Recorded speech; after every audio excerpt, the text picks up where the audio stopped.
This is Orson Welles, speaking from London.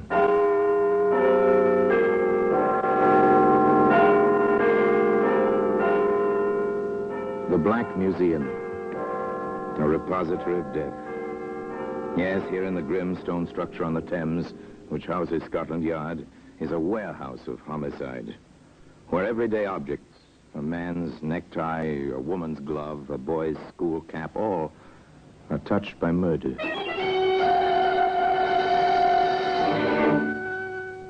Now here's a champagne glass. That's a familiar object, long stem, delicate curve, shining crystal. This fragile object belongs to New Year's Eve, to weddings and to anniversaries. Funny about things like this, Sergeant? Funny, sir? I'd say that one was loaded. I meant funny in a philosophical sense, Sergeant. Funny how human beings can take an article meant for happiness and use it for tragedy. Well, anyway, that champagne glass can be found today in the Black Museum.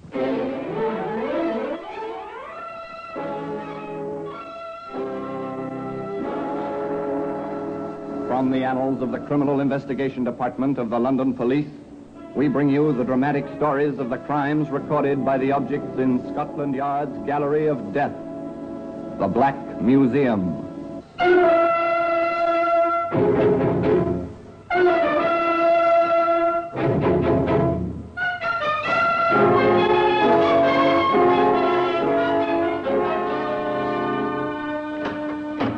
Well, here we are, in the Black Museum. Scotland Yard's Museum of Murder. This place echoes with violent death. Voices are hollow here, whether the hollowness is caused by the high-vaulted ceilings or by the reaction of the human mind to the atmosphere of this room. The effect is the same. Everybody who comes here learns a sense of fear. It's natural, because here lies death. Death, cruel, unnecessary, vengeful, or greedy. Still the kind of death brought by one man or one woman on another. This is a record to be studied not merely by criminologists, but by every student of man's inhumanity to man. Here's an iron skillet. It's heavy in your hand, the kind of kitchen utensil your grandmother used. Well balanced, quite suitable for frying eggs or veal chops, or for bashing a skull, perhaps. There's little doubt as to the use which brought this particular skillet here. Yes? And here's the champagne glass. It's well designed, graceful. You could place it with a companion on a silver tray, as Colonel Harry Reid did. Could pop a cork and then fill the glasses, as Colonel Harry Reid did. And you might say, as the dapper colonel did, To you, my dear Elizabeth, to your return and your complete recovery. I wish I could drink to that wholeheartedly, Harry. Really, I do. Well, why not, my dear? You've been released. You're... That's it exactly. I've been released. Not merely sent home from a hospital, so to speak. After all, the hospital I was in had bars in the windows. Oh, I insist, my dear, that you touch glasses with me and drink at once. That's no way to talk. But, Harry, Ah, then no buts, Elizabeth. Many people have had nerve breakdowns, and the vast majority of them have recovered. Very well, Harry, dear. But not to me, to you. The most patient of husbands in the world. So they drank the champagne, and all was well. It was very pleasant, very relaxing, reassuring. But the world is always too much with us, and the colonel finally had to say, Now, you rest until dinner, Elizabeth. I've a brief appointment. I won't be long. and the colonel kissed his wife, and the colonel went off to his appointment. It's 6 months now, Reed. One way or the other, the matter ought to be settled. I assure you, Davis, there's nothing to worry about. These things take time. There's been plenty of time. Look, Reed, if you don't want to complete the deal, return the £500. But it's not up to me. My client... Your client indicated willingness to dispose of the property. My client paid the deposit in good faith. We consider it a binder on the contract. We've waited 6 months. Your £500 is quite safe, Davis. You can reassure your client. And on my side, we'll go through with the deal as soon as everything is clear. Well, I certainly hope so. My people want to take possession. And they shall. They shall indeed. And soon. Meanwhile, there's no reason for misunderstanding between us, is there? After all, we live in the same small town. We see each other constantly. You know, John, I've often wondered why we don't see more of each other. Socially, that is. Rather a changeable fellow, the colonel, isn't he? There were other changes ahead, more serious ones. They first came to somewhat public notice the night our colonel called Dr. Ashley to his home.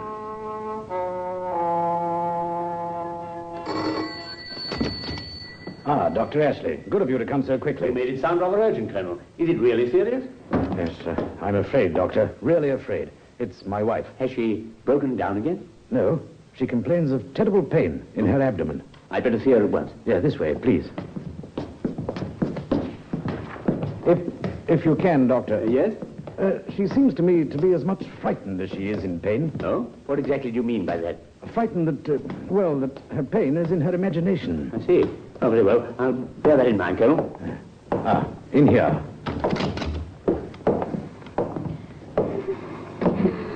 If you'll wait outside, Colonel, please. Oh, must I, Doctor? I prefer it. Very well. Now then, Mrs. Reed. Can you hear me, Mrs. Reed? The good colonel waited outside the door. Up and down, back and forth, he paced, almost as if he were once again on guard duty. Grim-faced, tense, he waited. At long last.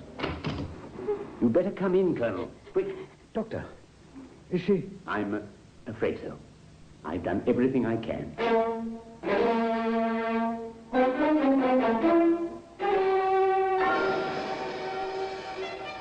A few moments later, Elizabeth Reed was at rest, at last. Tears streamed down the colonel's cheeks, but he was silent. There seemed nothing to say. The doctor led him away and told him gently, It was acute gastritis and her heart. You'll want the minister, I assume, and the mortician. I'll send the certificate over. Natural causes.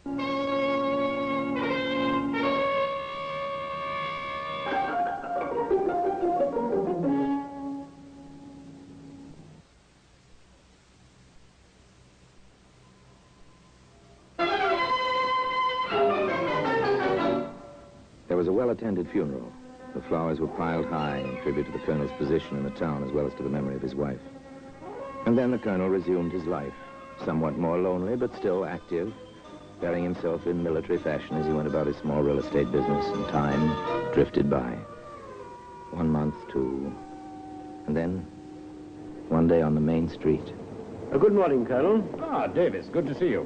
I've hesitated discussing this, your recent bereavement and so on, but don't you think we need to close our deal, Reed? Oh, yes, yes, of course. Well, that is, I'm rather by myself these days. Would you care to join me for tea or with something stronger one afternoon? You say when, Reed. I'll be glad to. Excellent. Then, shall we say tomorrow, 5-ish? Why not? Your place or mine? Oh, mine, of course. Delighted to have you. Have a scone, old man. Really excellent. My housekeeper has quite the touch. Thank you, I will. Almost as if we were a pair of elderly ladies. Tea and scone. Two gentlemen, somewhat past middle age, enjoying tea and scones and making ready to discuss business. In fact, they did discuss business. A £500 deposit and the pending deal. And John Davis went home quite satisfied. John Davis went home and a little later called Dr. Ashley.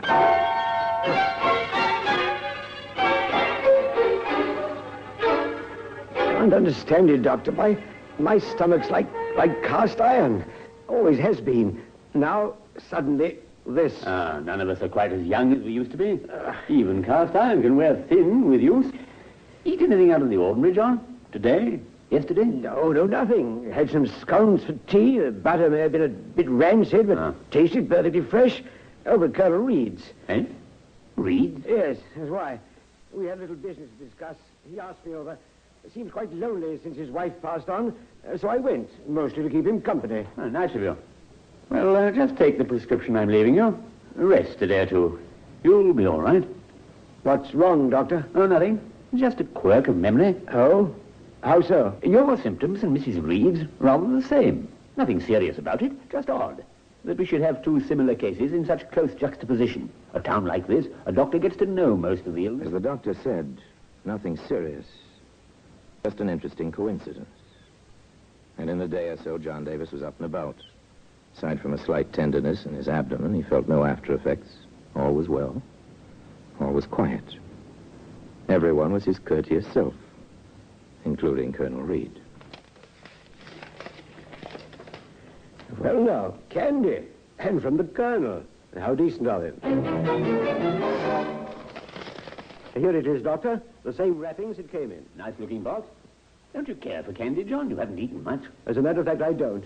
I did offer a piece to the charwoman at the office. You see, one's missing. The charwoman, eh? Is that the way you treat a gift? With the hope you are sufficiently recovered to enjoy this, Harry Reed. Rather decent of him. And that's what I thought, until the charwoman was taken with pains and reaching an hour after she ate the candy. Are you suggesting anything, John? That would be slanderous at this stage, wouldn't it? There's nothing to it, John. There couldn't be. The Colonel... Well, I inquired at the probate office. He did rather well following his wife's death and her will, you know.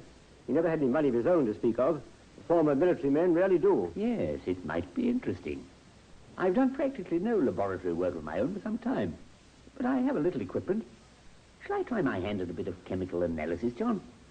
I'm curious about the contents of that box of candy. You seem to be as well as I.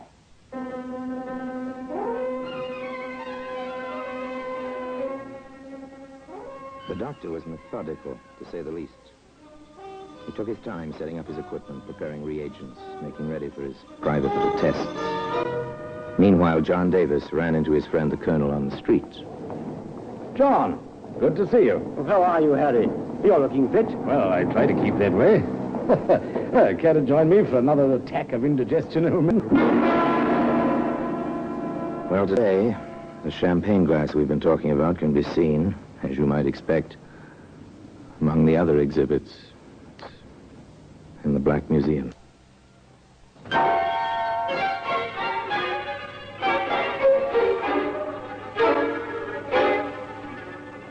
The Colonel and John Davis parted quite amicably on the street. Davis watched the smart military walk, the ramrod straight back, as the Colonel paraded into his office under his head. Somehow it didn't seem quite plausible that this man might be something quite different than what he seemed. The next afternoon, the telephone rang in John Davis's office.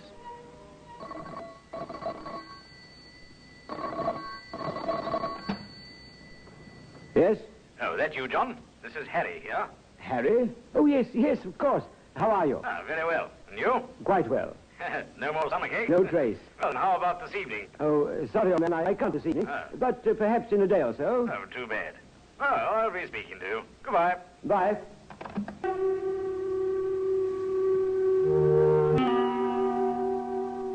That evening, Davis had a previous appointment with Dr. Ashley in his makeshift laboratory. This little operation here is the Marsh test. Oh? For arsenic. Interesting. Yes, isn't it? Particularly since I found that every piece of candy in your gift box had arsenic in it. Good Lord.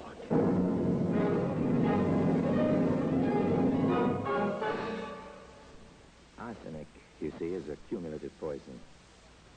A person may have a tolerance for quite a large amount of it.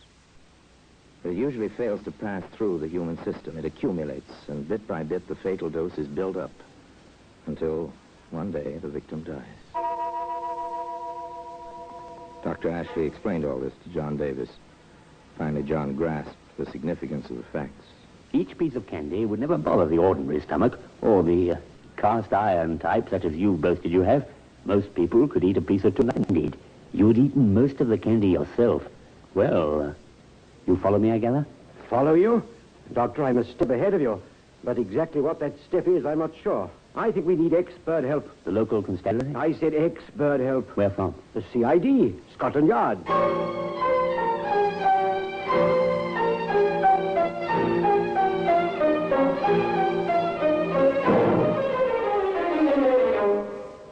It was a clear, cogent letter reciting the situation as Dr. Ashley and John Davis knew it.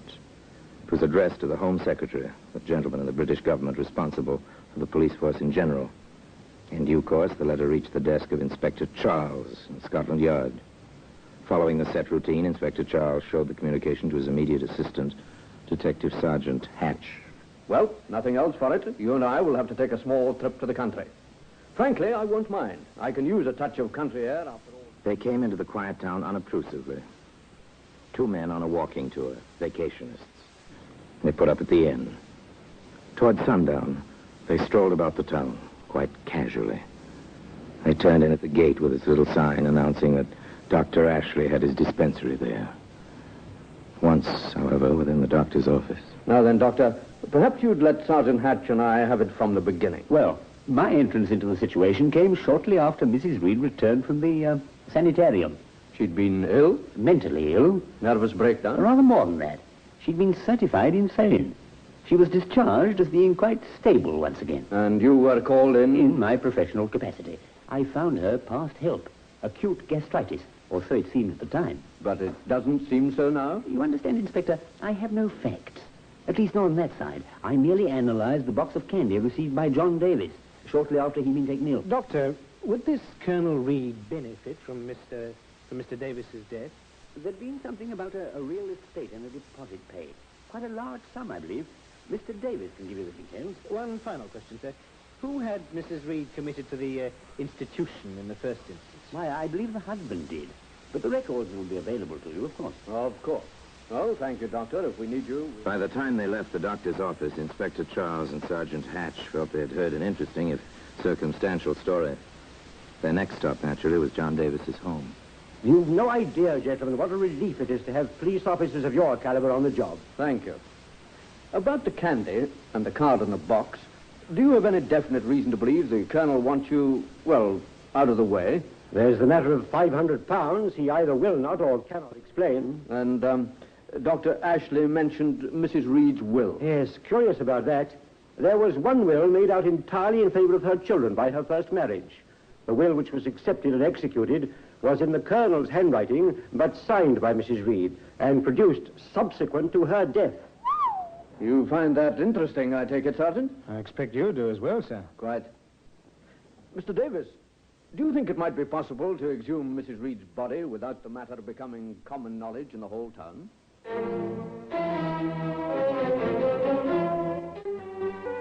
The men from Scotland Yard accomplished the almost impossible. Armed with the proper papers, plus tools and dark lanterns, they supervised the removal of the body at night, with no one the wiser except the necessary officials. This feat completed, they waited quite patiently. The government analyst was called in. The report was brief. Inspector Charles read it to Dr. Ashley. Examination reveals the presence of 4 grains of arsenic, more than a fatal dose, and the largest amount of the poison I have ever found in human remains. Well, that's it, Doctor. And I didn't recognize the symptoms. Acute gastritis, I called it. Why should you have recognized them, sir? I dare say murder of any kind is hardly a common occurrence in your practice. Well, Sergeant, since our warrant is all in order, it begins to appear that a search of Colonel Reed's premises may be next on the agenda.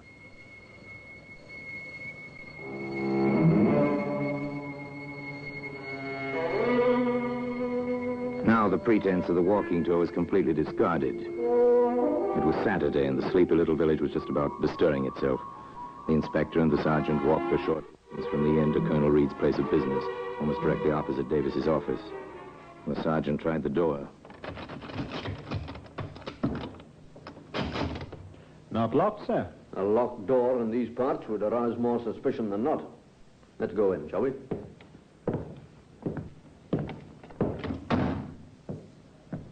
One file cabinet, one desk, telephone, chair for visitors.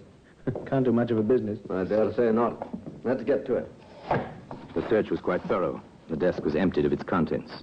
These were replaced in an orderly fashion. Oh, nothing extraordinary here, sir.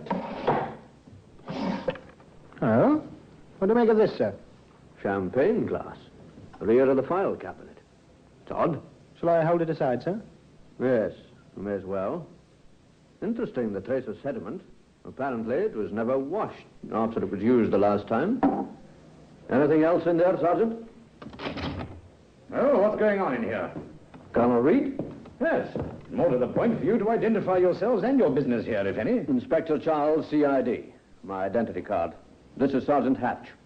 I see. I assume you have a warrant for this search? We do. Right here, Colonel. Very well. Go on with your work. May I ask why you were keeping the champagne glass in the file cabinet? A memento to my poor wife. We drank from it. That is, she did about a week before she passed away. A nice gesture, if I may say so. And still with a trace of the sediment at the bottom. Careful, sir. It'd be a pity to have the glass break after all this time. Oh, sorry. Awkward of me to brush against it like that. Yes, wasn't it? All right, Sergeant, you can open the desk drawer the Colonel just closed and see what he put in it. But you said you'd finish. Your pardon, Colonel. I've had quite enough of this. These paper packets weren't in here a few minutes ago, Inspector. How many? Look here, I wouldn't have 20 of them, sir. I'll take one. Thank you. White powder. Well? This wouldn't be arsenic, would it, Colonel? It not only would be, it is. Really? Well, as you can see, I'm wearing my gardening coat.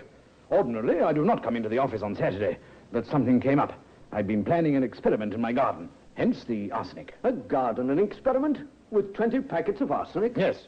My lawn is plagued with dandelions, roughly 24 of them. I plan to drill a small hole at the root of each weed, pour in the arsenic in each of those packets, and kill each dandelion individually, rather than take the chance of ruining the whole lawn. Sorry, Colonel, it's a good story, but rather far-fetched. Particularly since you tried to rid yourself of the packets before we searched your person. And particularly since the charge pending is willful murder of your wife by arsenical poisoning. But this is ridiculous. Someone is... Sergeant! Keep that champagne glass safe before Colonel Reed succeeds in smashing it. Yes, sir. Colonel Reed, you are under arrest. The charge is murder. I must warn you that anything you may say... I will not stand. Oh, no, Sergeant. I'll be acquitted. You'll see, and then I'll have to leave here. A trial? That will be quite enough, Colonel. You've made several mistakes, not the least of which was your attempt on John Davis, and your preservation of this glass.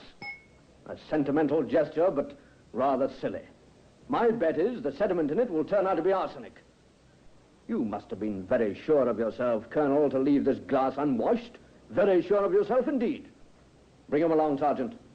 I think he'll come quietly now. And today, that champagne glass can be seen in the Black Museum. Orson Welles will be back with you in just a moment. There was no doubt about one facet of Colonel Reed's character. He was a man of great pride. His behavior at the trial was exemplary. His bearing, military.